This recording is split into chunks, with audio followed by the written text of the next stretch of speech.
Hello everyone, कैसे हो आप सब। तो चलो आज एक और टॉपिक पे बात करते हैं। काफी दिन हो गए थे, मैंने कुछ रिकॉर्ड नहीं किया था, सोचा आज बातें करते हैं इसके ऊपर।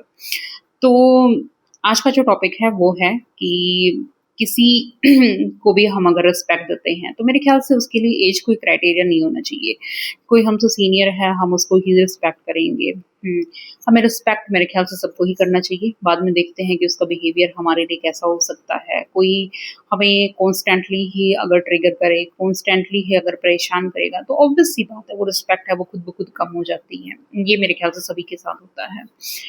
और कोई अगर कुछ गलत कर रहा है, हमारे साथ कुछ नेगेटिव हमें बोल रहा है, तो फिर सीनियर्स पे भी इतनी रिस्पेक्ट नहीं जाती। और अगर कोई बहुत अच्छा है तो जूनियर्स पे भी है, या फिर हमसे कोई भी छोटे हैं उनके लिए हम ऑब्वियस सी बात है हम हमेशा रिस्पेक्टफुल रहते हैं।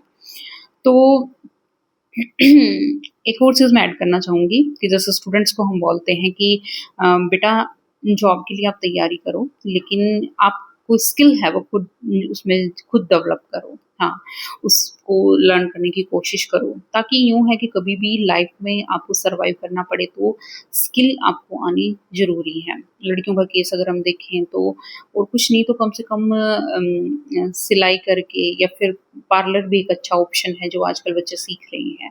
पार्लर में जब बच्चों को देखती हूँ तो मुझे अच्छा लगता है कि जैसे हमारे टाइम पे इस टाइप की चीज़ें नहीं होती थी। हम बस ज़्यादा से ज़्यादा सिलाई है वो हमने सीखी हुई है, बाकी इन सारी कोर्सेज़ का है क्रेज़ वो नहीं था उस टाइम पे। तो जब स्किल में बच्चों को एफर्ट करते हुए देखते हैं तो वो एक अच्छी खुशी वाली जो फीलिंग होती है वो होती है। तो मैंने ऐसी ही एक गुड़िया को देखा पार्लर में, वो सीख रही थी। छोटी गुड़िया थी, 10वीं 12वीं ऐसे कर रही होगी या जो भी था, मैंने पूछा नहीं उससे। तो पार्लर में फिर एक लेडी आती है, काफ़ी एज्ड होती है, और बस आपस में मतलब आते ही उस गुड़िया ने क्या किया, उनको नमस्ते किया। और कैसे हो ये पूछा इस टाइप से। बट आंटी का तो मूड कुछ और ही था। वो लगे हुए कि भाई तू तो बहुत मोटी है, इतनी छोटी सी है लेकिन फिर भी कितनी मोटी होगी, तेरी तो हाइट भी कम रहेगी और वेट भी तेरा देख कितना हो गया है, तेरी तो ना अब शादी कर देनी चाहिए और कुछ पढ़ने में लिखने में नहीं रखा हुआ ये वो। मतलब उस एज में बच्चा ऐसा नहीं होता कि वो आपको जवाब दे दे। और मतलब फिर जो पार्लर वाली दीदी थी उन्होंने भी उसको मतलब थोड़ा-सा इंटरफेयर करने की कोशिश की कि नहीं, जो आपकी पोती है उसी के सेम एज ग्रुप की तो है ये, तो ज़्यादा बड़ी नहीं है, आप अभी अभी से क्या शादी की बात कर रहे हो। तो वो भी अपने कस्टमर को एकदम डायरेक्ट सा नहीं बोलना चाह रहे थे, बट उन्होंने ऐसा बचाव करने की कोशिश की। बट जो आंटी थे वो कहाँ मान रहे थे, वो आंटी तो बस लगे हुए कि नहीं, कलर भी ऐसा है, दिक्कत आती है फिर बाद में रिश्ता होने में, अब भी पता नहीं होगा नहीं होगा, इस टाइप से। फिर मुझसे रहा नहीं गया, मैंने कहा आंटी जी एक बात बताऊँ, मतलब चलो कोई बात नहीं, इसका तो रिश्ता होगा, कैसे भी होगा, वो उसकी फैमिली को सोचना है, आप क्यों इतने परेशान हो रखे हो। दूसरी बात, आपको इस बच्चे को इतना कहने की ज़रूरत क्या थी? मतलब आजकल के ज़माने में जब हम यूँ कहते हैं कि ना, जो छोटे बच्चे हैं वो तो बड़े लोगों को ना विश ही नहीं करते, तो फिर विश ना करने का रीज़न एक ये भी तो हो सकता है कि आप वो जब आपको इतने प्यार से आगे से हाल-चाल पूछ रहे हैं, राम-राम कर रहे हैं, तब आप उस बच्चे को इतना सुनाए जा रहे हो। तो फिर वो क्या करेगा बच्चा? नेक्स्ट वन कोई भी एज्ड कोई होगा, या फिर आप ही उसको मिलोगे, तो वो हमेशा अवॉइड ही तो करने की कोशिश करेगा कि मुझे उस नेगेटिविटी में नहीं जाना, मुझे नहीं बोलना, मैं बोलूँगी फिर दोबारा से वही सारी चीज़ें शुरू होंगी। तो उस चीज़ को बच्चा अवॉइड करने की कोशिश करेगा। फिर आप कहोगे कि अब जो नेक्स्ट जनरेशन है उसमें मैनर्स नहीं है। तो मेरे ख़्याल से, और फिर उनका रिप्लाई था कि ना, ना, मतलब ऐसे ना बुरा मान जाते हो आप लोग तो मैं मज़ाक कर रही थी। तो मज़ाक वाली जो कोटिंग है, वो फिर आप चाहे कुछ भी बना दो, उसके ऊपर मज़ाक की कोटिंग कर दो कि ठीक है मैंने ये बोला है, ये मैंने मज़ाक में बोला है।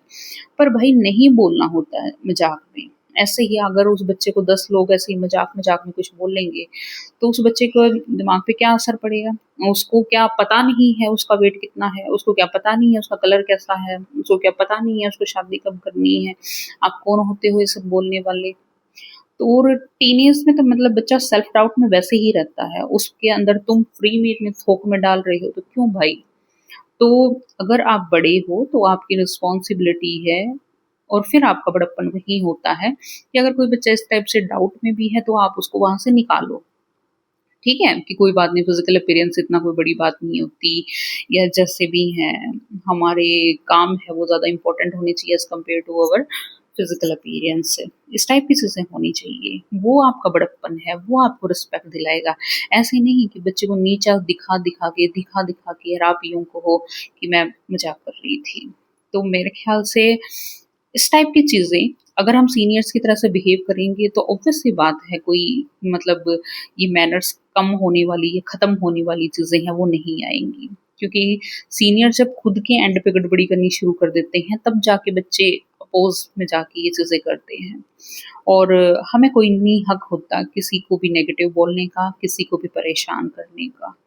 तो एज़ अ ह्यूमन बीइंग और दूसरे बंदे को भी मतलब एक तरह से ह्यूमन बीइंग ही समझो, उसे भी फ़ील होता है, उसे भी परेशानी होती है। तभी शायद बचपन में सिखाया गया था हमें जियो और जीने दो, क्योंकि हमें पता था जीने तो हम किसी को देंगे नहीं बाद में, बट वो भी पढ़ के लोगों ने अनसुना कर दिया।